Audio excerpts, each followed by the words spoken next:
sa inyong kapwa Pilipino. Kahayupan na ito. Hindi tao itong mga taon to. Ang laman po ng isang maleta nasa 50 million po. So nagkakasino po kayo? Alamin ko po. Doon sa interview mo, binili mo yung isang Rolls Royce dahil nagandahan ka sa payong? Sir, yes po. Halos pare-pareho ang pattern. Minamasaker ng mga kawatan ang pondo ng bayan. Tagabuhat lang ako ng malita ng basura. Malita na may lamang pera. Ito ay bahagi pa din ng script at sarswela ni Martin Romualdez. Today, I tender my resignation as Speaker of the House of Representatives. Hindi mo ba sigay ni sir? Nagbayad ng hindi complete.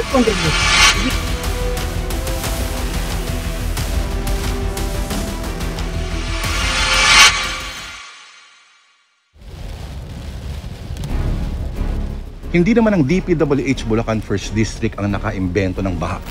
Ito ang mga larawan ng ilan sa mga unang naitalang malawakang pagtaas ng tubig sa Kamaynilaan noong early 1900s. Sa Maynila itong kalesang gustong maging submarine. Sila ate, ang laki ng batsyang sinasakyan, no? Lumipas ang 10 taon, ito naman ang eksena sa may Taft Avenue. 1936, umabot pa rin sa ganito matapos ang bagyo. Hanggang 1960s, ang mga taong stranded sa taas ng bahay at, teka, bus na kayang sumisid. Pamilyar ba? Fast forward sa 1970s, eto na si Madam Imelda na gobernadora noon ng Kamaynilaan. Tinitingnan ng mga mapa na lagusan ng tubig para ayusin ang plano para sa flood control. Ito kasi ang iniwan ng bagyong Gluring noong 1972.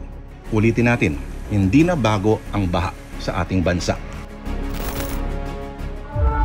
Gaya ng hindi rin totoo na inabutan daw ni Enrile ang baha sa Henesis sa Biblia.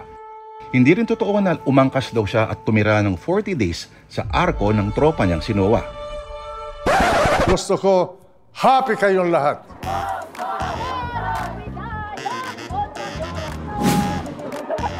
Pero ito ang totoo. Kung ibabatay sa edad at itsura ng mga nagrally noong September 21 sa EDSA at Luneta, mukhang ito yata ang una nilang kilos protesta. Kung noon, ang pamamahayag nila ay limitado lamang sa social media, noong September 21, nabuhos nila sa lansangan ang kanilang galit sa mga pinakamalikhaing paraan. Gaya na itong costume na inspired by Japanese horror. Itong cute na Jack Russell naman ay may babala. At itong buwelta sa binili ni Ating Sara. At itong nagbilang talaga. Or itong reference sa isang 80s drama. Or baka gusto mo ng classic na spirit animal ng mga korap, ang buhaya. Or, who you gonna call? Batman? So lahat ng tao ngayon, naghahanap ng katarungan, so kaya ako nandito. Basta, ang dami nilang baon. Pero, etong mga nasa Benjola, ang binaon, ba?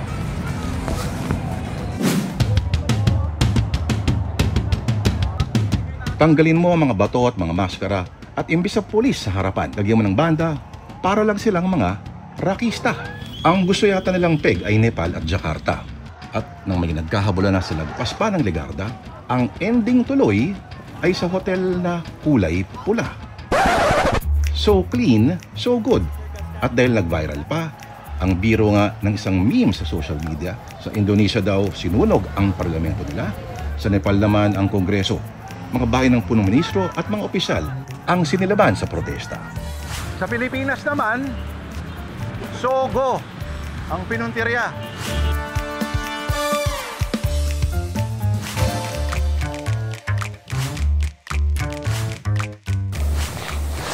Pero mula sa mga baha at mga proyektong kontra-baha sa Bulacan na hindi rin naman nakumpleto, paano ba tayo nauwi sa ganitong kwento? Saan ba natin sisimulan yung usapan? Dito ba? Mahiya naman kayo sa inyong kapwa Pilipino. Aba, at nagpalakpakan talaga mga loko. Pero noong 2024 sona ng Pangulo, bagaman iba ang konteksto ay may 3 banggit sa mga kaugnay na proyekto. Dahil ang naging highlight ay ang pag-ban sa mga pogo. Okay, saan ba natin sisimulan ng kwento? Actually, yung mga banggit sa SONA ng mga proyekto na kontrabaha hindi na rin bago. Para po tugunan ng pagbaha, mayroon din tayong pagsasayos at maintenance ng flood control projects. We shall be implementing structural mitigation to measure the address of the perennial flooding in Metro Manila. At neighboring areas, we shall put up new pumping station in strategic places. Mahigit 5,500 flood control project ang natapos na. Yun nga lang kasi hindi sexy sa pandinig ng marami. At hindi yung sexy na ganito, ha? Pero bakit kaya ngayon lang tayo nagagalit sa mga politiko kaugnay ng isyong ito? Itong mga dekadang nakaraan, hindi ba natin naisip na yung taon-taon nating paglubog sa tubig na walang mapuntahan, posibleng may kinalaman ang iyong friendly neighborhood, Congressman? Malamang hindi. Malamang ay kagustuhan na ng Diyos at kalikasan na tuwing tag-ulan, ang Kamaynilaan at iba pang bahagi ng ating kapuluan ay instant na dagat-dagatan. Ano, tanggapin na lang natin yan? Kung totoo na ang heograpiya daw ay kapalaran, hindi yata tayo naka-jackpot. Ito ang mapa ng Pilipinas at saka na naman ang Fabella Hospital ng mga bagyo, ang Pacific Ocean. Sa kanyang kalawakan, walang ibang nakaharang. Kaya sa Tala ng Pag-asa mula pa noong 1945, ito ang lahat ng bagyo na sumalpok sa ating bansa. So, kung ang heograpiya daw ay kapalaran at sa dalawang dagat tayo pinapagitnaan, may hiwaga din kayang dala ang mga pangalan.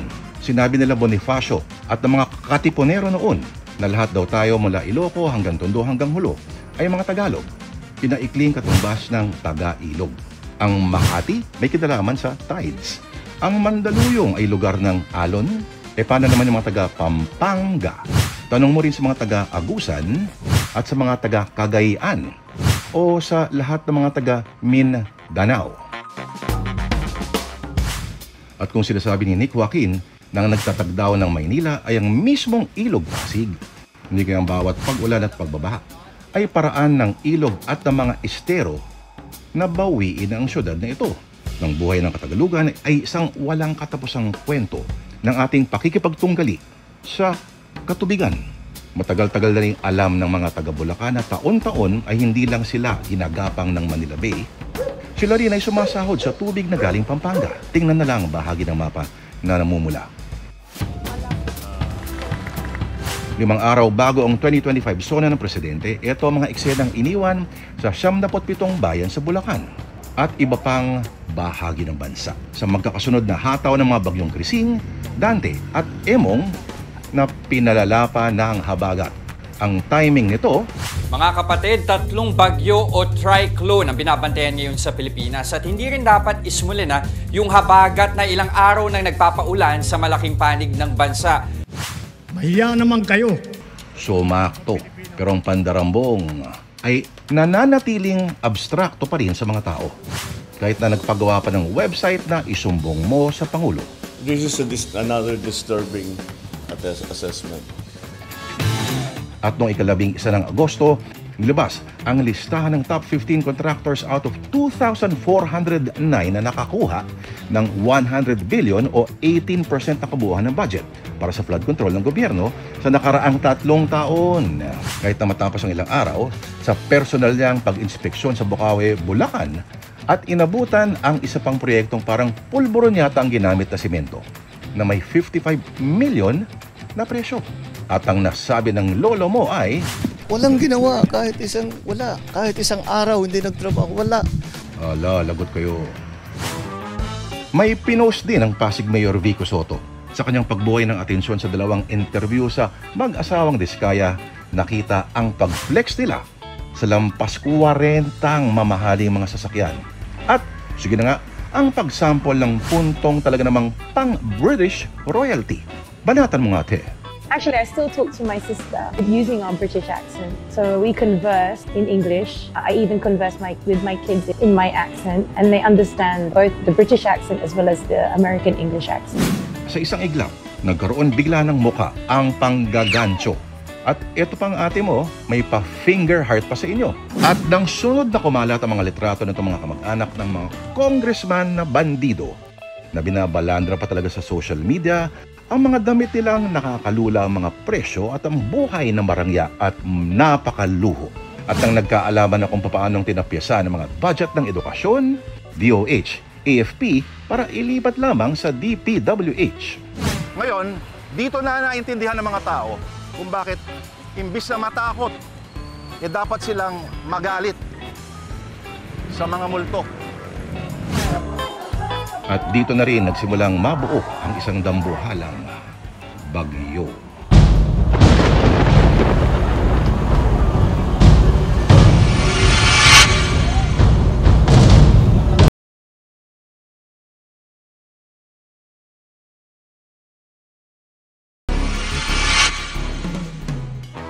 Setyembre, kainitan ng parada ng mga bagyo.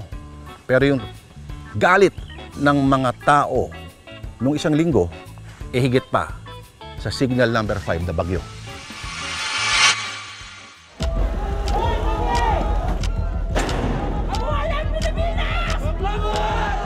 Ang sigaw ng mga tao hindi nagtapos nung linggo. Maging sa laro ng volleyball, may gusto raw silang makalaboso. Gaano ba kabigat ito? I'm emotional here because the gravity of this problem is unthinkable. Pero bago nito, mas mabibigat yung mga nangyayari sa Kongreso at lalo na sa Senado. Taob yung mga napapanood nyo sa Netflix o HBO.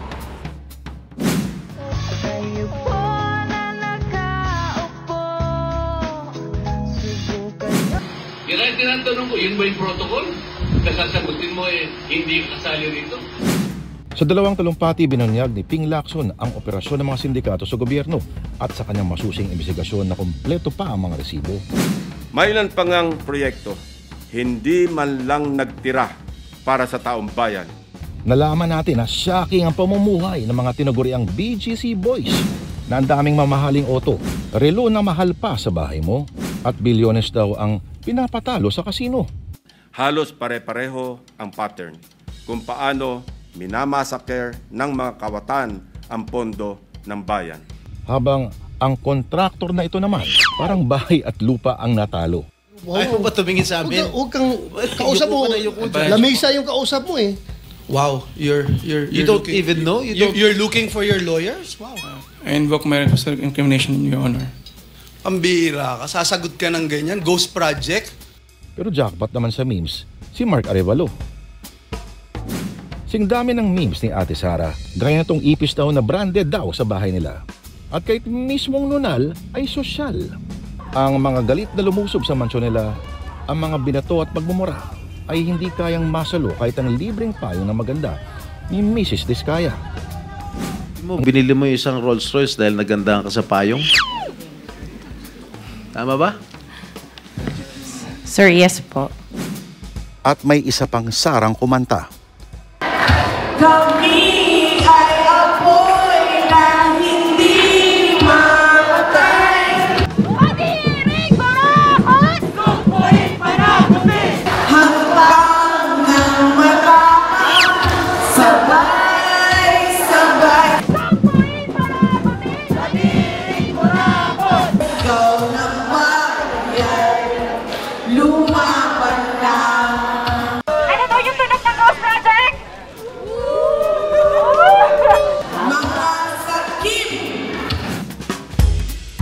Ang daming nangyayari sa dalawang kapulungan sa loob lamang ng ilang linggo. Ang mga emosyon, kumpleto. May nag-deny, wala pa mang binabanggit na pangalan. Abay advance mag-isip. Naglabi po ba ako sa inyo ng kahit na ano o kahit isang flood control project? I don't recall anything that came from you. Sila rin advance mag-isip. Parang may alam sila. May nag-deny pa more. May minaliit ang problema. I'm looking at all this project. It seems to me that it is an isolated case. At hindi raw magre-resign. Yan po sana ang madaling gawin, mag-resign. Pero hindi po ang pag-alis o pag-iwas ng responsibilidad ang tamang paraan. Ay, may biglang nag-resign. Tinanggap na ni Pangulong Bongbong Marcos ang resignation ni DPWH Secretary Manuel Bunoan. May masipag na nilipat sa mas mabigat na trabaho. May mga panggulat na listahan na laman ang mga nakakagulat na pangalan. Ilan sa kanila ay sina Kong Juan Carlos Arjo Aytayde of Quezon City. May biglang pinalitan. Move to declare the position of the Senate President as vacant, Mr. President. I, Vicente C. Soto III, having been elected to the position of Senate President. So help me God. Congratulations, citizen. Thank you, sir. May mga nagkainitan. An investigator. We are investigating. Can you show this para lang Yeah. sabihin hindi ako Mr. Chair, with due courtesy. Wait, I have the floor. Yeah, I have the floor. Yeah, but I have Mr. the floor. No, Mr. I Chair. have the floor. May mga biglang natigilan. Kailan kayo nag-engage ng flood control project sa DPWH? 2016 onwards po. 2016 onwards? Yes po. May tawanan. So, safe ka. Safe ka na. Sigurado po. You know, I resent that statement, Mr. Chair. I resent that statement. Safe ka na. Okay. Your Alam mo statement. naman, biro lang naman yun eh. Wala yun. May isa pang nag-deny kahit hindi naman binanggit. At ulitin ko, for the 9th time, I have nothing to do with the business of my family. May nag-deny pa ulit. Mr. President, hindi ko ho alam kung anong mararamdaman nyo kung nasa sapatos ko po kayo. Kahit ho si Satanas, hindi papayag dun sa script niya. Tatanggap ka ng suhol sa simbahan. May nag-deny pa rin. May tawanan pa ulit na may hampasan. Ang mga boses nagtataasan. Are you trying to steal the show? No. I am raising prejudicial questions. Why are you so protective of the Discayas? Why are you so protective? I am not protecting them. May naninindak. Pag meron kami madiscover na may ghost project, pakukulong kita rito. May nagparinig. Siguro kung yung Napoles cases sa halip na absuelto kulong, baka hindi na nangyari itong mas malaking kurakot. May sexing nasaktan. Sino ba ang pinatatamaan niya? May refrigerator na nakitang gumagapang. May malaking pangalan na pasan-pasan. May isang nagbitiw. I tender my resignation as Speaker of the House of Representatives. May isa namang umalis na lang na hindi man lang nagpaalam. May kalkala ng nakaraan. May nag-inspeksyon pa rin. May nag-quote pa ng Biblia. A good name should be chosen than great riches. Na naniniwala ako that when you die here on earth, you will face your Creator and immediately into judgment. May nagturo ba kung paano mameke ng screenshot ng iba? Took me 20 seconds, Mr. Chairman, to do that. Meron ding nambulaga dahil may surprise witness na dala. Mr. Chair, I'm calling Mr. Orly Regala Gutesa. Yun nga lang, peke pala notarya. May hindi na nagpatumpik-tumpik pa ang isa pang sumigaw ng mema. Mema banggit lang na senador. At nagsagutan ng mga pinuno ng dalawang kapulungan, ang Speaker at ang Senate President na nasa tabi ng Pangulo sa mga nakarang SONA. Ngayon, pareho silang wala na. Napakadaling malunod at maligaw ng usapan.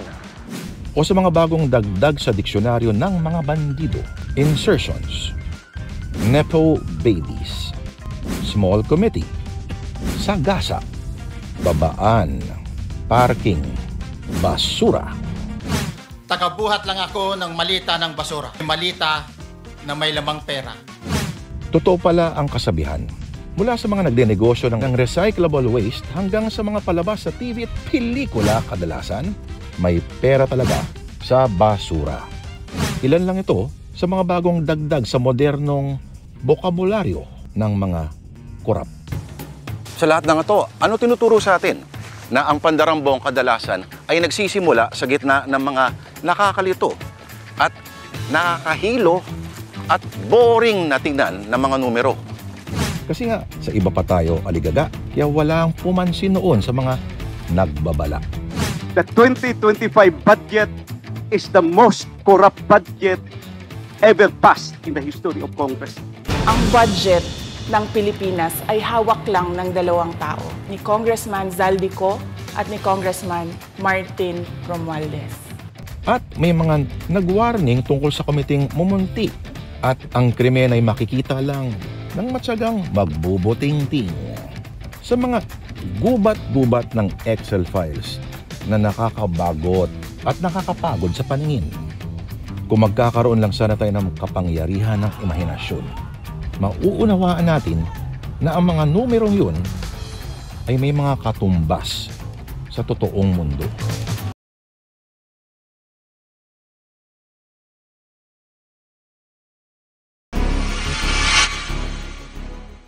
Okay, ang tanong, which came first, the chicken or the egg?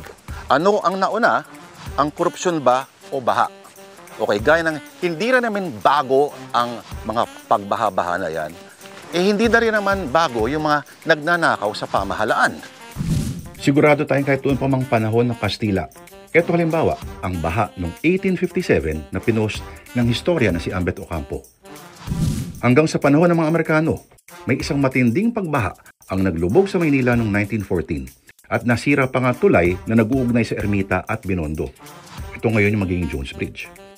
Nagkaroon ng Flood Control Commission ang gobyerno noon ni Manuel Quezon at nagkaroon pa nga raw ng master plan. Pero nasira din daw ng giyera taong 1945. Ang pagbabaha ay naging sakit na rin ng ulo ng mga pangulo mula pa kay Manuel Rojas hanggang kay Quirino nung nagkaroon ng 1952 master plan. Pero hindi yan nabigyan ng pondo ng Kongreso. At ang problema ay nagtagal pa talaga hanggang kay Magsaysay, hanggang kay Macapagal. Pero yung 1952 master plan ang naging batayan ng ginawang plano ni Ferdinand Marcos Sr. Ayon sa pag-aaral na ito na nilabas ng isang journal sa Ateneo, binuhusan daw talaga ng malaking pondo ng gobyerno. Pero sa huli, ang nagawa lang nito ay mapaalis ang mga libo-libong nakatira sa mga estero. At nagawa ang Manggahan Floodway at ang Napindan Floodgate. Sa paglipas ng mga taon, mukhang hindi sineryoso ng mga nagdaang administrasyon ng flood control. Kahit na ang daming plano at kahit gaano pa kadetalyado at kahit gaano pa karami ang handang pumondo. Ang pagbabaha, kahit gaano ka natural, ay napapalala ng katarantaduhan ng tao. Noon at ngayon, tingnan nga natin ang kaibahan kumpara natin. Ito ang Taft Avenue noon. Ito ang Taft Avenue paghabagat ngayon. Ito ang Quiapo sa Old Bilibid sa Maynila. Ito ang tulay na nasira. Noon ang mastermind ng pork barrel scam na si Janet Lim Napoles. Ngayon, ito, na-acquit noong Pebrero. Pero dahil marami pang kaso, siya pa rin ay nananatili sa kalaboso. Ito si Boss Henry Alcantara noong isang buwan. Ngayon, eto siya at mukhang nawala na ang angas sa katawan. At yung pang-ahit yata ay nakalimutan. Eto si Cheese Escudero noon. Eto si Cheese Escudero ngayon. Klarong-klaro po ang script nito. Eto raw si Vince Dizon bago nag-DPWH. Eto na siya noong nasa DPWH. Eto si Benji Magalong noon. Eto na si Magalong ngayon. The mere fact na sinabing you're not an investigator, you're just a legal advisor. I think below the belt yun. Pero bakit nga ba imbis na mabawasan, lalo pang mas nagiging mapangahas ang mga mandurugas at mga mandarambong? Magbalik tanaw nga tayo. 1962 Harry Stonehill Scandal. Para pagtakpan ng smuggling at ang hindi pagbabayad ng buwis, ang Amerikanong negosyanteng na napalago ang mga korporasyon ay napag-alabang palang sinusuhulan ng napakaraming opisyal sa pamahalaan. Mula sa mga puno ng kagawaran hanggang sa mga mayor, hanggang sa mga senador, hanggang sa Pangulong Diosdado Macapagal. Lahat nakasulat sa isang blue book at imbis na litisin, ay pinadeport na lang pabalik sa Amerika ng Malacanang at wala ni isang naparusahan. Fast forward sa PDAF scam ng 2013 na sangkot ang 5 senador at 23 congressman. Ang mga multo na proyekto ay hindi pa noon mga tulay o mga dam, kundi mga peking NGOs sa pangunguna ng babaeng ito. Si Janet Lim Napoles, aabot sa 10 bilyon daw ang perang nadispalko. At nang kumalat ang litrato ng anak ni Napoles na yayamanin talaga ang buhay sa Amerika, doon na rin nagalit ng mga tao.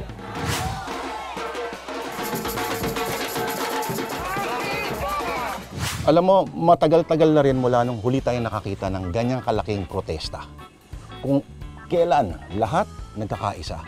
Ang tanong, ito ba meron naman bang ibubunga? Ang mga nangyari noong September 21 kinukumpara sa protesta noong 2013 sa Luneta. Matapos ang ilang buwan, ang mga Diyos ng Padre Faura ay nagpasya. Hindi makatuwiran ang pork barrel ng mga congressman, kaya noon ay walang nagdiwang sa batasan. Ngayon, sa binuong ICI, may maagang dagok na naranasan sa pagbibitiw ng mahalagang pangalan dahil sa sinabi ng Malacanang ang napiling mga siwa sa ICI sa kabuuan. Ano bang aasahan? Tingnan na lang ang voting record niyan. Sa Korte Suprema, 2018, bumoto para i-acquit si Jinggoy Estrada. Bumoto rin para ipalibing si Apo Macoy sa libingan ng mga bayani. Bumoto rin para patalsikin sa Korte Suprema si Chief Justice Lourdes Sereno at ipakulong si Laila de Lima. At ang mga institusyon na dapat mangangalaga sa atin mula sa mga abusadong lingkod bayan. Taong 2016, kinasuhan ng Ombudsman at pinag-utos sa i-dismiss mula sa public service si Joel Villanueva. Ito ay para sa kanyang maadumalyang gamit sa 10 milyong pisong pork barrel noong 2008 nung siya pa ay party list congressman.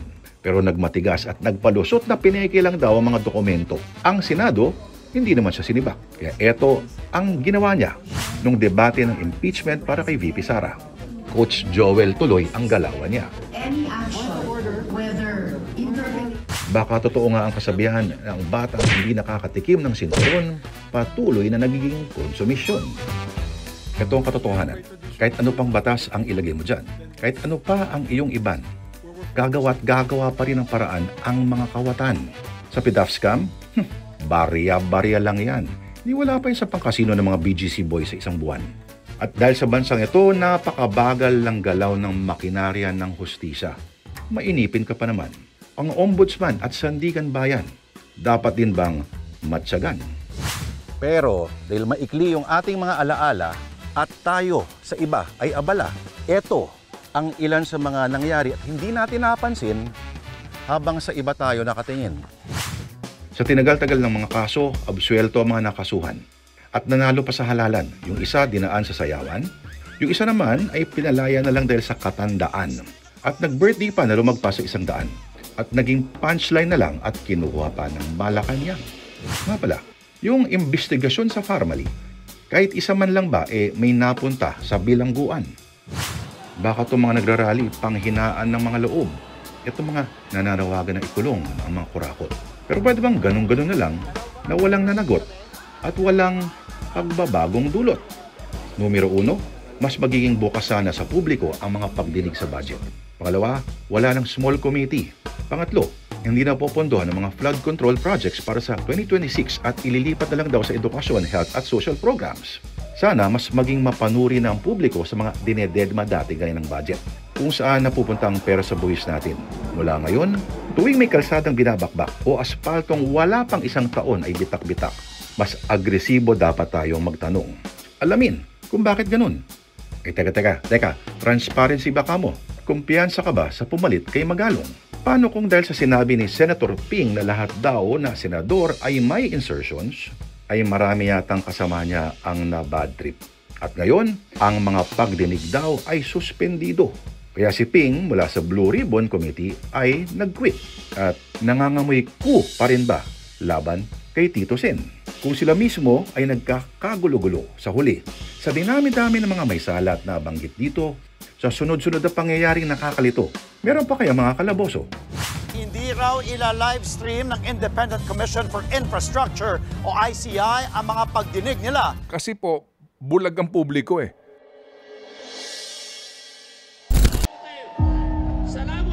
Bakit ho ba talaga ayaw nyo itong i-livestream?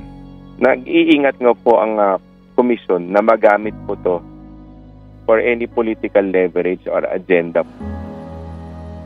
Sa libo-libong bumuhos na katawan, nasindak man lang ba ang mga kawatan? Sa mga masasakit na salitang napakawalan.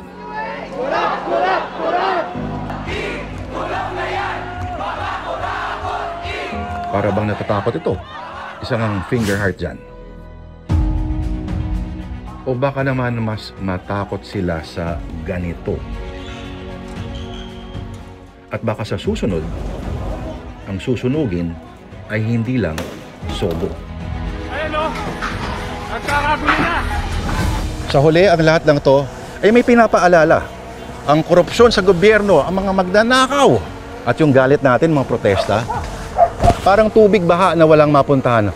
Pabalik-balik lamang. Ako po si Lord De Vera, laging nagpapaalala. Mag-ingat sa multo mag-ingat sa magnanakaw. Sana ngayon ay tuyo ka pa. At huwag kalimutan, may pera sa basura. Sorry, isang last na pahabol lang mula sa ating idol. Tandaan po natin, hanggat may baha, may buhaya. Maraming salamat po, Ginoong Pangulo.